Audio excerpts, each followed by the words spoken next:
Afternoon, everybody. Thought I'd just come on today, see how everybody is.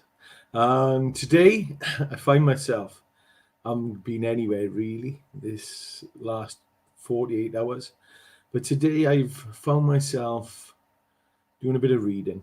And then I thought I'd have a look at what was going on in the veterans world, or the world of the armed forces and mental health. And I come across a couple of videos done by the Select Committee in Parliament, or the Parliament Live channel. And I posted a video already where Johnny Mercer is put on the back foot. And from time to time, he's seen waffling away. All right. But what I'm going to do now, it's amazing.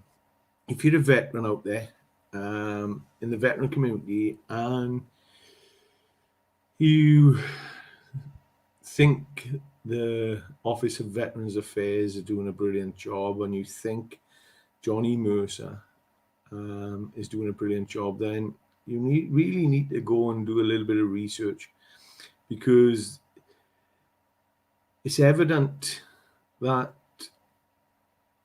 Office of Veterans Affairs, what I've just learned today, is it was actually modelled, or they were looking at modelling it from the US Department of Veterans Affairs. However, the one we've got is a watered down version. And then when you start looking at the experts talking, and the experts, I've got a video I'm going to show you in a minute of an expert talking about complex PTSD, head injuries, and they are experts in their field, and they've come in and they've started to look at ways to diagnose people of complex PTSD. And what they say is head injuries, which impact on the brain. You know, if you bang your head, you've got an impact on your brain.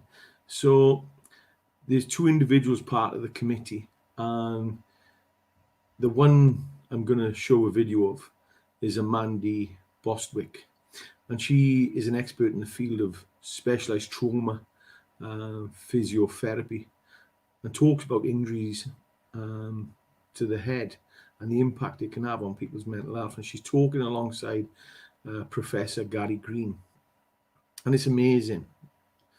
But the most amazing part is when she actually starts talking about the work they've done, and they're nowhere forward.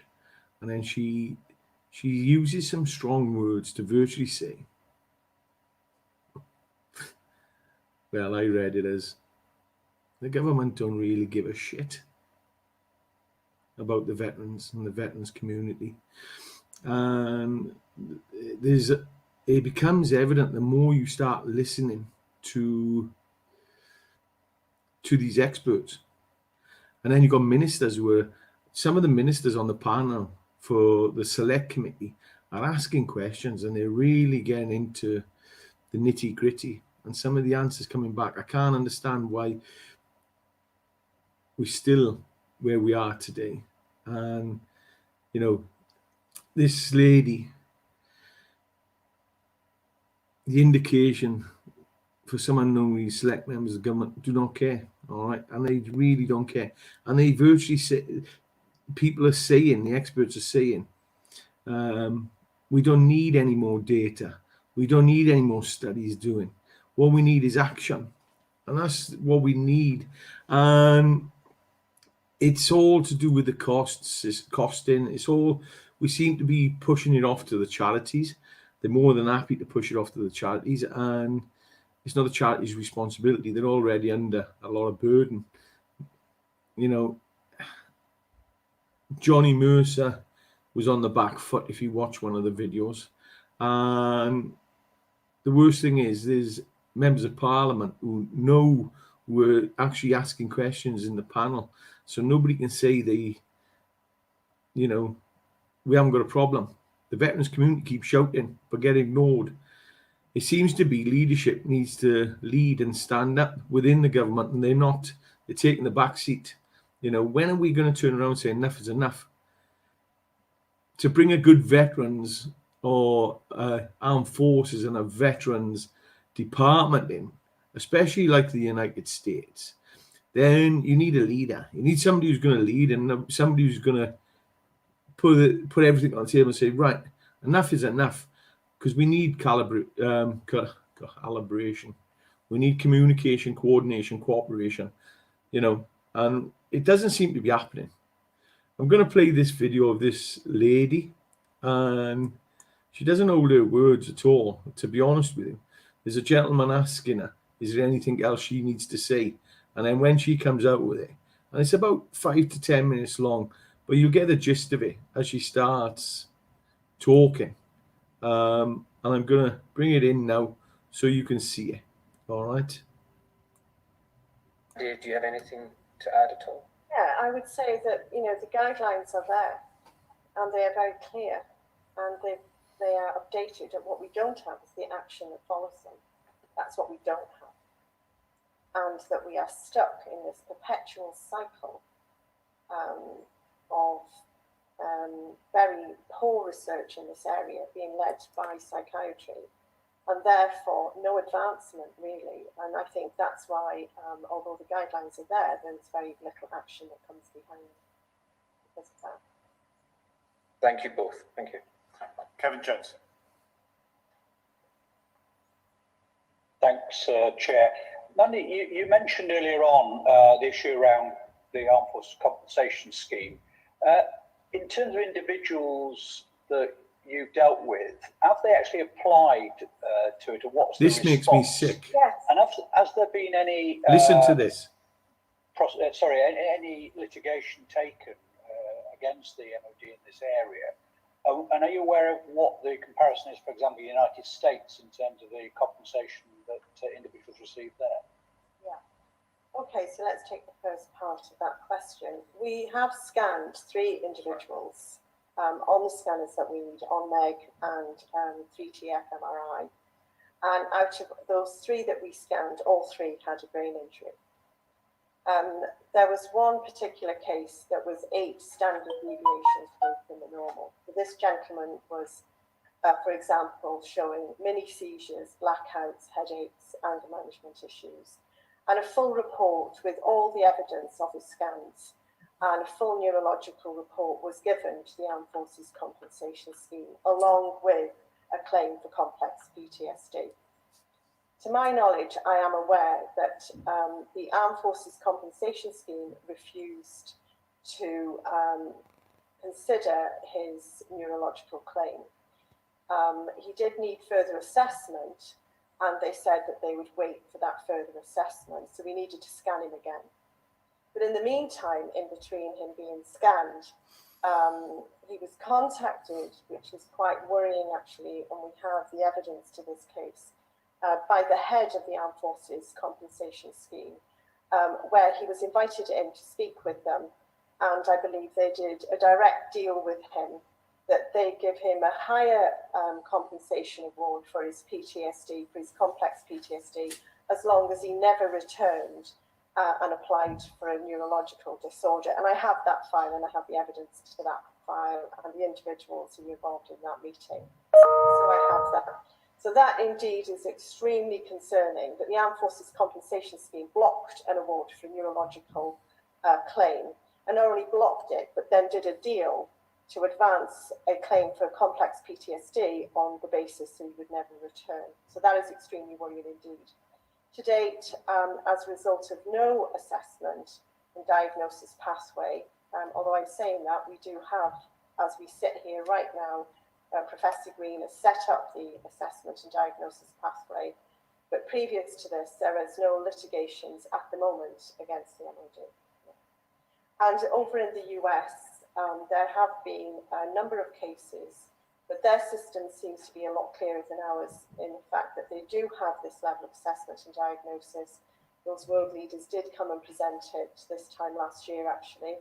So therefore, their claims are much smoothly, their admin is a lot better in processing these claims than what we have. We will, of course, be looking into that client who was treated in that way, and the individuals involved in doing the deal that they did. So, yeah, it's extremely concerning. I mean, I mean, the problem that individuals are going to have if the overseas bill goes through is that he will be then debarred if it's after 6 years in terms of automatically being struck out. I mean, are you concerned that the provisions in that bill will actually limit some of these individuals, even if we are able to take claims forward? No, not at all. We've looked at that with our legal representatives and barristers to look at this, because this is a serious issue and one quite rightfully that needed to be brought up here. If there has never been an assessment and diagnosis pathway for these individuals, and their cases clearly show that they were prematurely discharged, although they were reporting treatment, or that they've been misdiagnosed and mistreated, then that equally can be challenged in court. Well, it can, but under the overseas bill, it will mean that the MOD will go on to the defence that these individuals are out of time because of the 6-year limit. Do you think that might be used as an excuse to actually debar some of these people? No doubt it will. No doubt it will be used, won't it? As it's being used for those with a psychological injury. Yeah. For those cases right now, I've got clients who are still waiting some 8-9 years down the line for their compensation. So that overseas bill, which is being pushed in,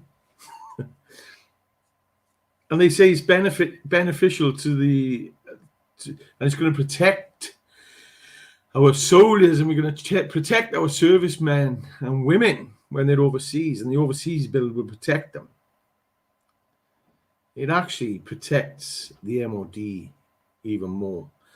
So don't be fooled. Everything that's done by the government is to protect the government. All right. So, and there he was, and they talk about it there. So psychology issues could come on far later in life.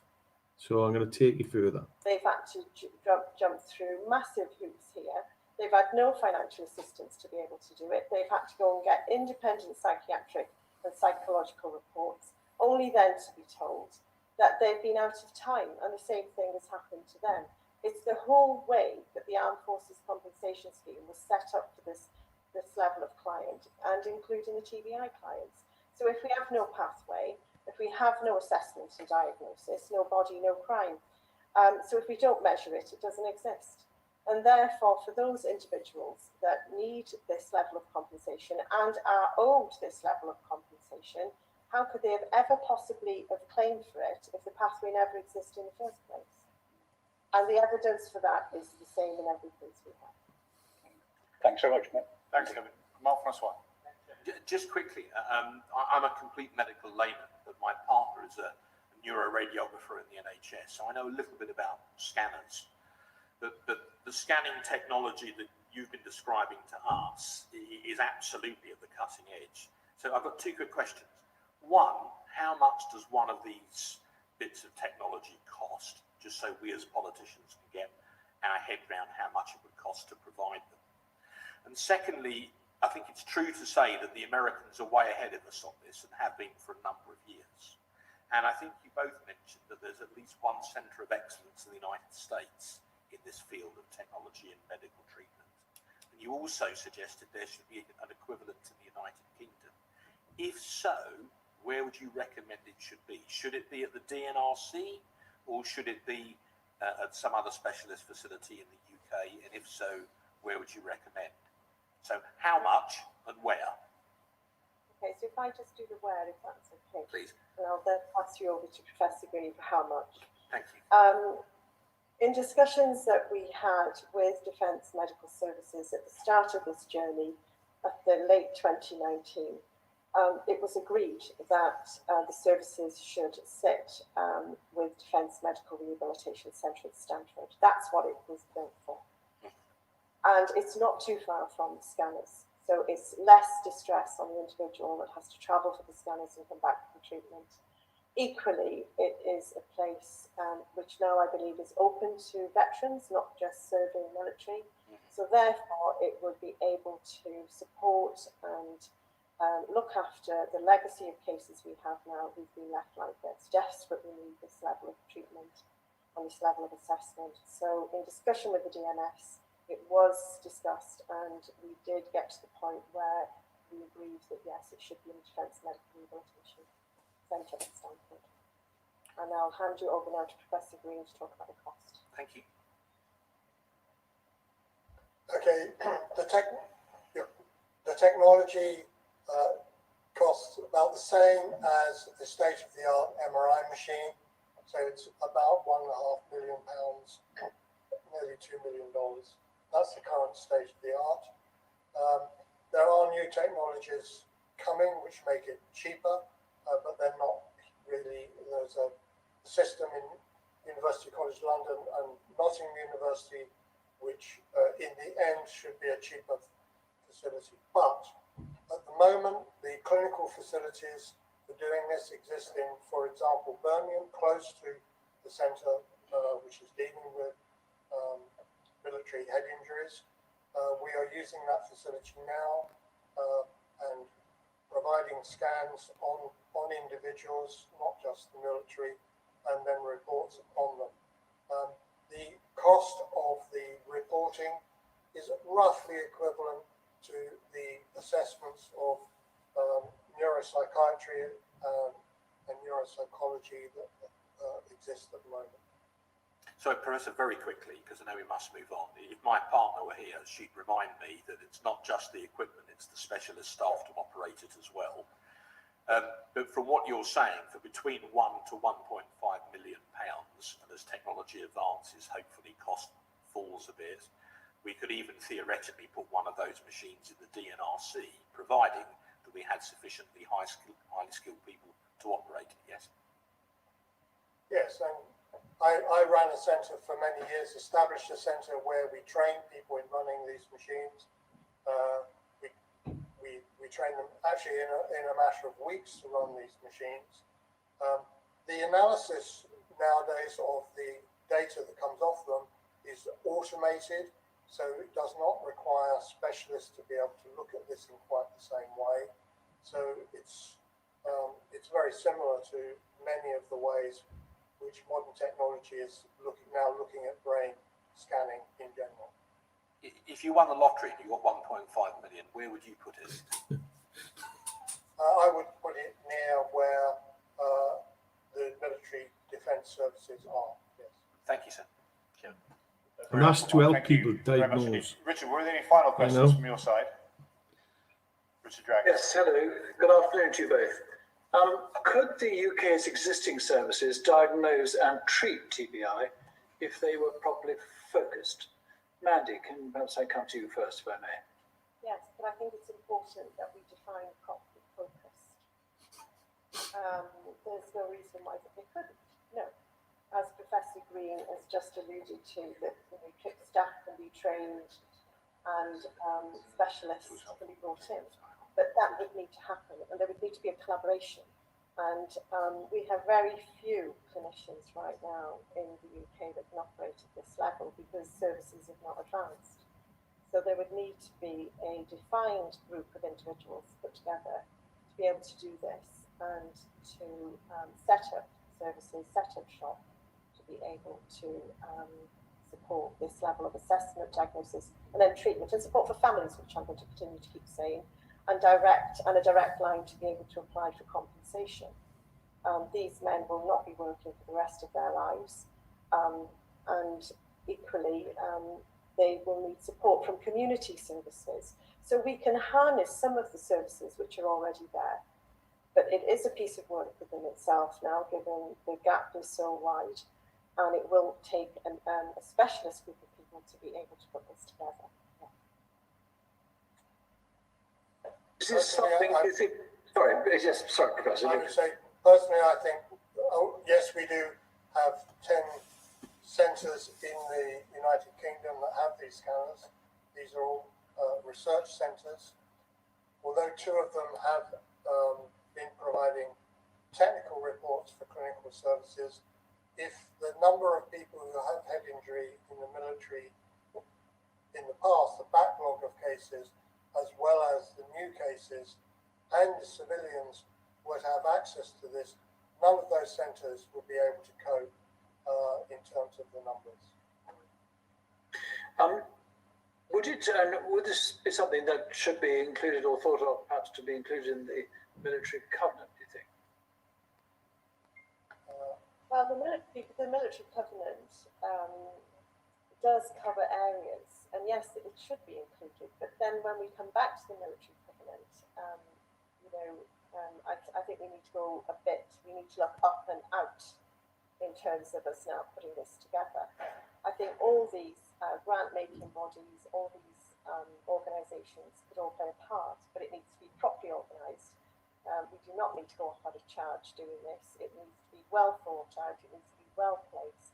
It needs to be well supported. We need staff who can manage this, and therefore we need to look at the networks we have already that can support it, including the Armed Forces Covenant, but not just the Armed Forces Covenant alone. And I mean, I'm interested in your answer to this, because I've always felt that we politicians send our armed forces into harm's way. This is a very interesting one now. Things that few of us can understand in appalling conditions, or at least in places like Afghanistan. And they come home, and on the whole, are looked after by charities. Do you think that the MOD should be responsible for not only sending them, but looking after them completely when they get back? Or is that an unrealistic ask, and that charities should share a portion of that burden? It's not an unrealistic ask at all, and you're absolutely right. The MOD carries the burden of this. I strongly believe that when we look at the NHS, that's already buckling under its own services, that these services are to be held by the MOD, that these are specialist injuries, unique conditions that these men have been in, including operations which are top secret or whatever, and that these men need to be kept within the fold and they need to be looked after. And the MOD need to take responsibility for that, as so does government and politicians that send them off to these wars. That if you send them there and they come back, then they're equally the responsibility of the people that have sent them there in the first place. Distributing them out to charities and to the NHS is abdicating every level of responsibility. And as we see here now within the TBI area of this work, services have fallen down, and there's absolutely no level of service anywhere in the UK right now for these military personnel or veterans to be able to go to be properly assessed or diagnosed. They are a unique group, whether they have TBI or complex PTSD, whatever injuries they have. And if we have set up the Defence Medical Rehabilitation Centre to look after those with physical injuries, then equally we need to be setting up within that centre a department that looks after trauma and traumatic brain injured soldiers. Why would we not? And the fact that we have not, I think, describes the landscape that we're looking at today. High levels of suicide, high levels of veterans in the criminal justice system, high levels of homelessness, high levels of families being split up, pressure on the police, pressure on social services having to deal with this, not to mention the humane cost for the individual that we sent to war in the first place. No, it's not acceptable, and it needs to change.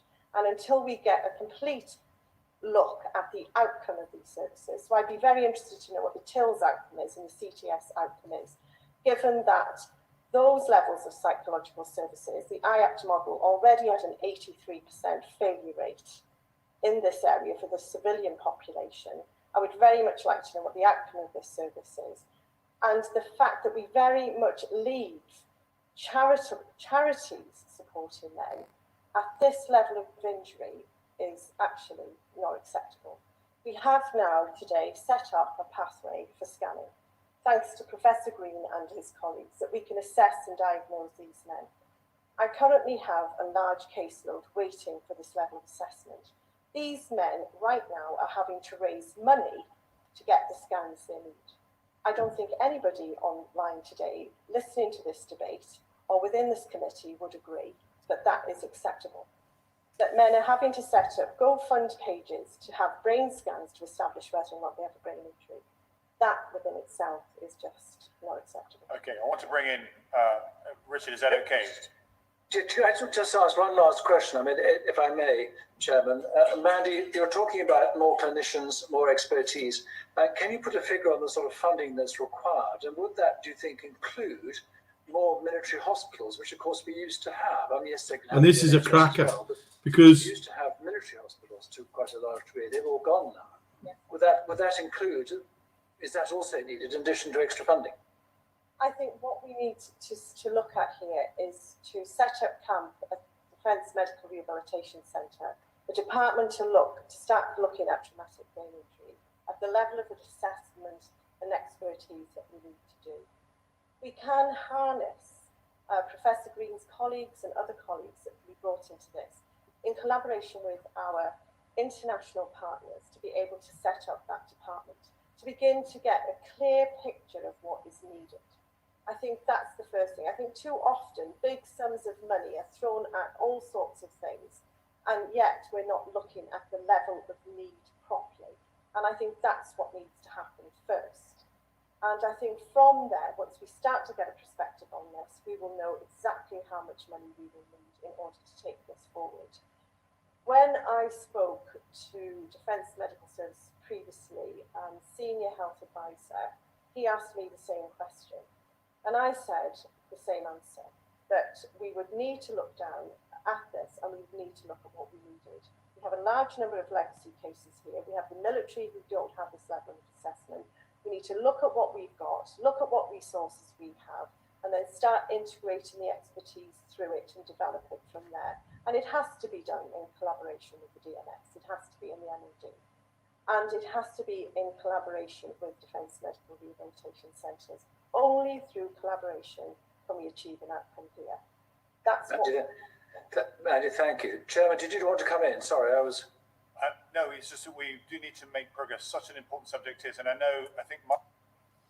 And that just showed everything there. You know, she was adamant that we needed to, at the end of the day, it needs to be coordinated. The expertise are out there. And if you look at the United States Department of Veteran Affairs, veterans, it's actually an establishment of its own.